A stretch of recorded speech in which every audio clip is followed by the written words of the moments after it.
Hello and welcome to Express News. In the next half an hour, we'll get you all the latest news and updates. My name is Abhishek Mahajan. We'll start with the top story.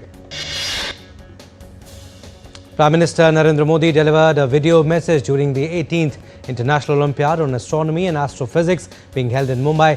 PM Modi reiterated that India is deeply committed to nurturing scientific curiosity and empowering young minds. During the monsoon session of the Parliament of India, the Rajya Sabha on Tuesday returned the Income Tax Bill 2025 and the Taxation Laws Amendment Bill 2025 to the Lok Sabha after discussion in the upper house. Earlier, Rajya Sabha passed the National Sports Governance Bill 2025 and the National Anti-Doping Amendment Bill 2025. Lok Sabha, or the lower house of the Parliament, on Tuesday passed the Mines and Minerals Development and Regulation Amendment Bill 2025. The bill further amends the Mines and Minerals Development and Regulation Act 1957. India's cabinet approved semiconductor manufacturing units in Odisha, Punjab and Andhra Pradesh under India Semiconductor Mission with an outlay of 4,600 crore rupees. The cabinet also approved the Phase 1B of Lucknow Metro Rail Project, Uttar Pradesh, with corridor for a length of 11.165 km with 12 stations. In an article, Union Minister Ashwini Vaishnav highlighted India's growing Gen AI startup ecosystem, securing $524 million in the first 7 months of 2025, the highest in the last 5 years. In line with India's Independence Day 2025 celebrations, as part of Har Ghar Tiranga campaign, Delhi Chief Minister Rekha Gupta flagged off Tiranga Cyclothon for girls on Tuesday ahead of India's 79th Independence Day. Lieutenant Governor Manoj Sinha flagged off Tiranga Yatra at the iconic Dal Lake that saw participation of hundreds of residents of Jammu and Kashmir. Another Tiranga Yatra was held in Pulwama district, emphasizing the participation of various groups including students, government officials and civil society members. In Poonch district, a human chain event was organized to mark the 79th Independence Day. Hundreds of participants, including school children, took part in the 5-kilometer long chain. Border Security Force personnel also held a Tiranga Yatra in Jaisalmer, Rajasthan to encourage flag hoisting in every household. The rally highlighted the role of BSF in maintaining vigilance and dominance along the borders. A bike rally was held in Imphal, the capital city of Manipur, as part of Har Ghar Tiranga campaign. Around 1,000 bikers participated in the event, waving the national flag. During his visit to India, Lieutenant General Simon Stewart, Chief of the Australian Army, planted a tree in New Delhi on Tuesday to commemorate the friendship between the Indian and Australian armies.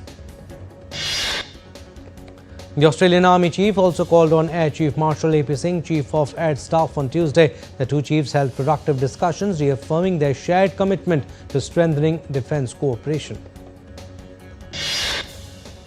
The Indian Navy on Tuesday undertook the rescue seat certification of the South African Navy submarine SAS Mantha TC, enabling the implementation of the Submarine Rescue and Cooperation Pact between both navies. A total of 700 newly recruited Jawans of the Goa Police successfully completed their training in Assam. Their graduation ceremony was attended by Assam Chief Minister Dr. Himanta Biswa Sarma and Goa Chief Minister Dr. Pramod Sawant. The third round of the India-Singapore Ministerial Roundtable will be held in Delhi on Wednesday. ISMR is a unique mechanism for setting a new agenda for India-Singapore cooperation. Ministry of Youth Affairs and Sports celebrated International Youth Day in Delhi on Tuesday. The theme of the event was Importance of Volunteering. On August 12th, India celebrates the birth anniversary of a man who dared to look beyond the skies, Dr. Vikram Sarabhai, the father of India's space program. India's retail inflation eased to an 8-year low of 1.15% in July, down from 2.1% in June. This is the first time since January 2019 that retail inflation fell below 2% mark. Indian benchmark indices ended lower on Tuesday with Nifty below 24,500. Nifty was down 96.65 points at 24,487.40.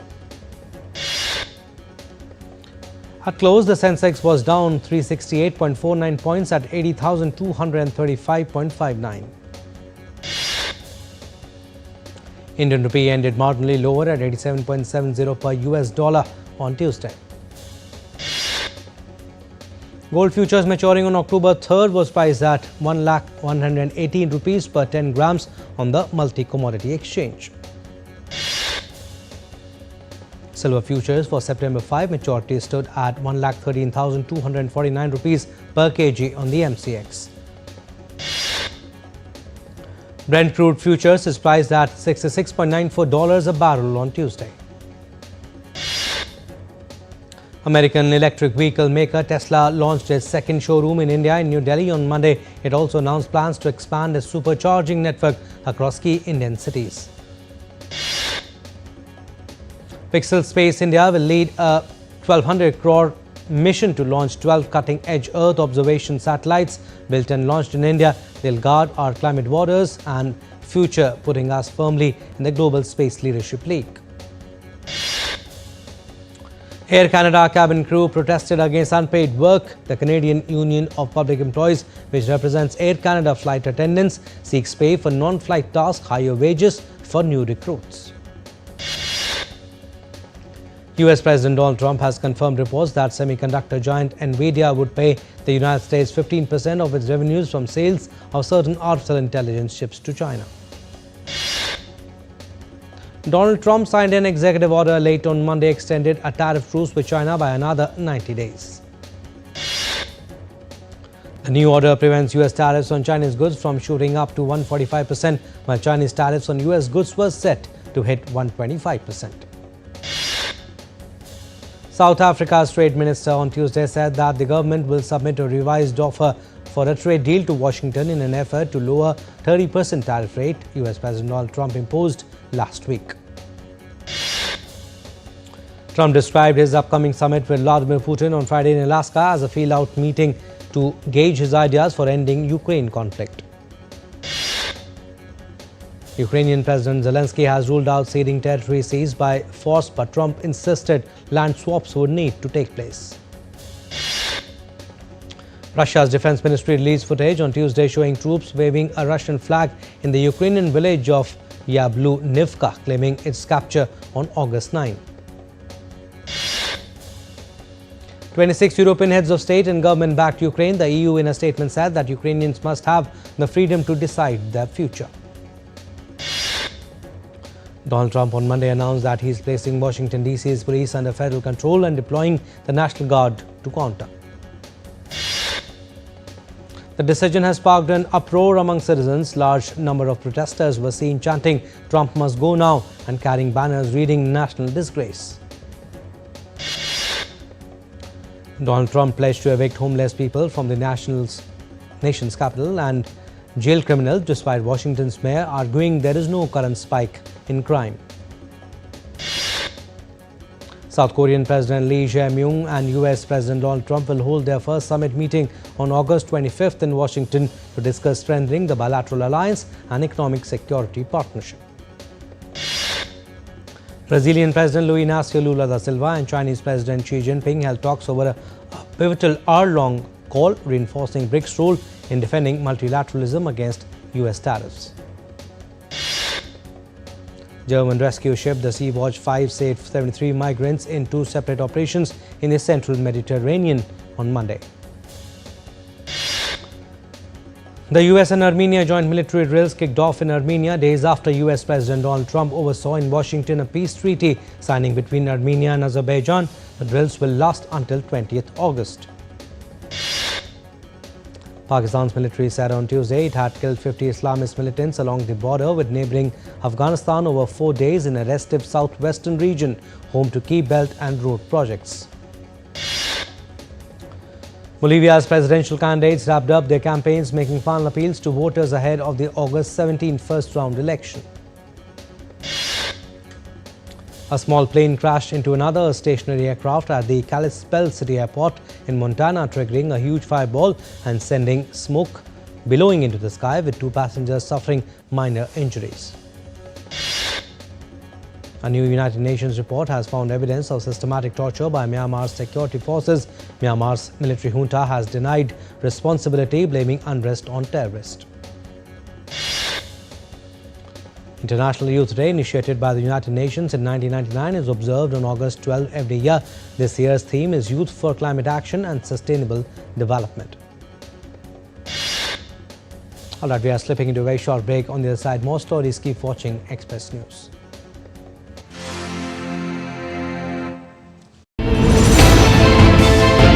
Geopolitics and trade deals. Economic challenges amid development. Hard work and the path to prosperity. It's the economy always. Between walkers, money is what money does and says. Supply creates its own demand. Between the bulls pulls and bears tears. When supply chains globalization and India rises to the podium. We'll get you centered with the Economic Brief at 8 p.m. every Thursday on DD India.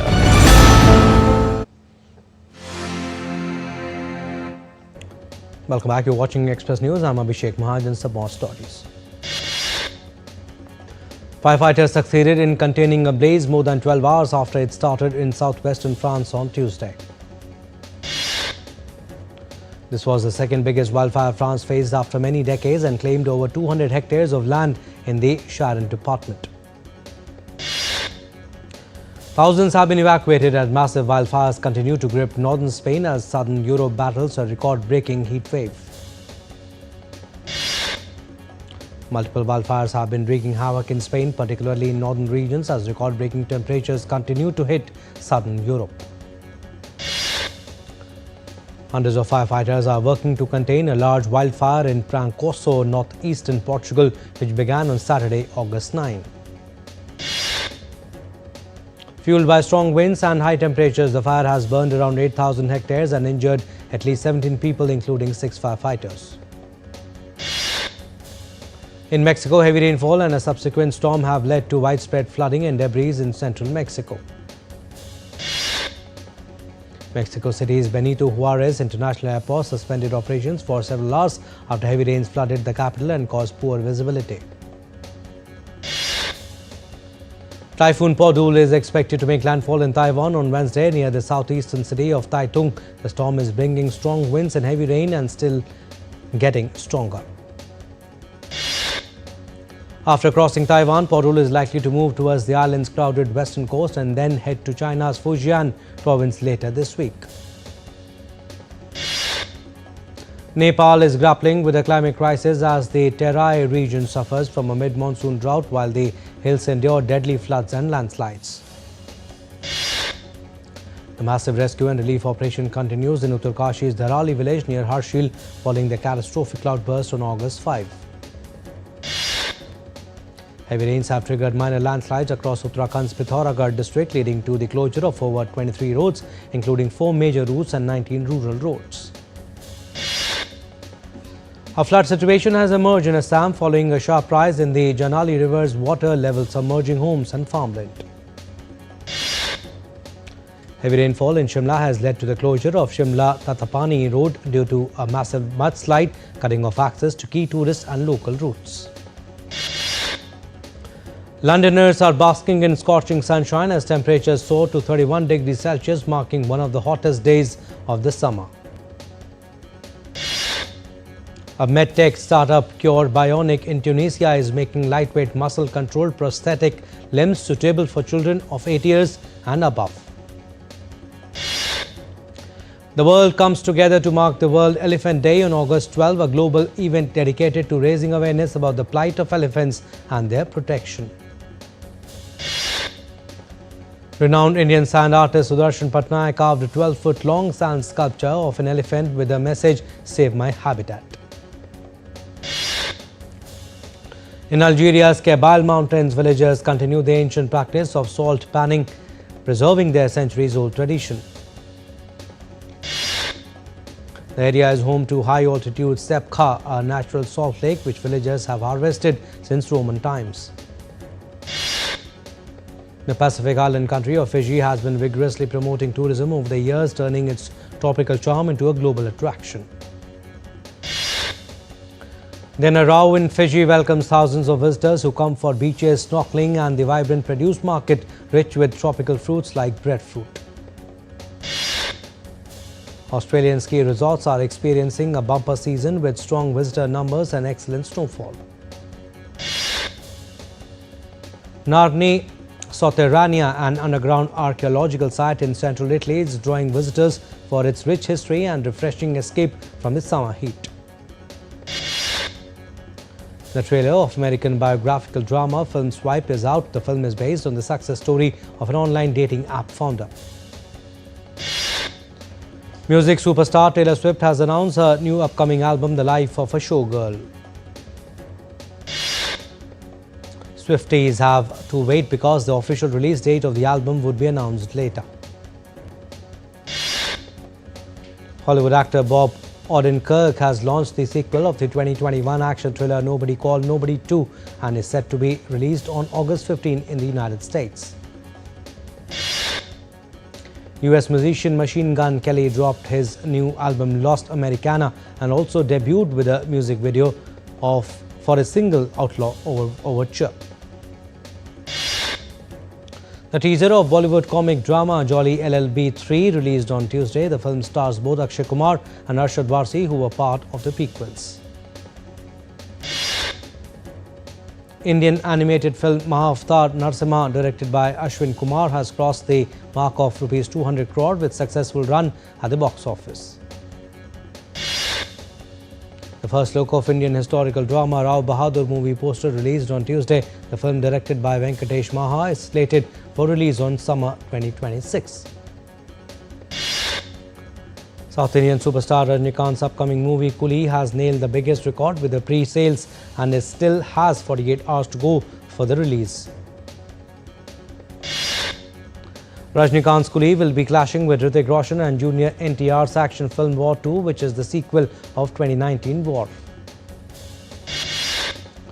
Sports updates now. Indian Test team captain Shubman Gill has been awarded the ICC Player of the Month award. Gill scored a total of 567 runs at an average of 94.50 in July. Indian Wushu player Namrata Batra scripted history on Tuesday. Namrata won silver medal to become India's first ever Wushu medalist at the World Games. Real Madrid trained on Monday ahead of their pre-season friendly match against Swiss team WSG Tirol in Innsbruck, Austria on Tuesday. Everton have agreed a season-long loan deal for Manchester City's England midfielder Jack Grealish. In her first tournament since a historic triumph at the FIDE World Cup, Divya Deshmukh took down Chinese Grandmaster Li Tingshai to reach the quarterfinals of the Women's Speed Chess Championship 2025 on Monday. India's top seed Arjun Erigaisi dropped points for the second round running in the Chennai Grandmasters on Monday after drawing with Pranav V in their fifth round match. German Grandmaster Vincent Keimer settled for a draw for the second consecutive game to move to 4 points. However, the draw in the Erigaisi-Pranav encounter allowed him to retain his 1-point lead atop the standings. British chess player Bodhna Sivanandan became the youngest female player to defeat a Grandmaster at the British Chess Championships in Liverpool on Sunday. In tennis, top-ranked Aryna Sabalenka sealed her place into the fourth round of the Cincinnati Open. Yannick Sinner ignored power failure interruptions and a blaring alarm to defeat Gabriel Diallo 6-2, 7-6 on Monday's day of distractions at the Cincinnati Open. Chennai Super Kings all-rounder R. Ashwin has asked his team for clarity on how they intend to use him in IPL 2026. According to reports, he has told the franchise he doesn't mind parting ways with them if it doesn't fit their plans. The ICC on Monday celebrated the spirit of cricket at a function in Mumbai to mark 50 days to go for the ICC Women's Cricket World Cup 2025. Italian orienteer Mattia De Bertollis has died after collapsing during the World Games in China last week. The 29-year-old was found unconscious by organizers during an orienteering event last Friday in Chengdu. Japanese boxing officials said on Tuesday they would introduce urine tests, stricter rules on weight loss to prevent dehydration and improve medical cover at bouts following the death of 2 fighters. Indian-American golfer Megha Gainey created history by winning the 2025 US Women's Amateur title at Brandon Dunes, beating Brooke Bierman 4-3 in the 36-hole final to stun the golfing world. Well, that's all we have in this edition of Express News. You stay tuned for more news and updates. Namaskar.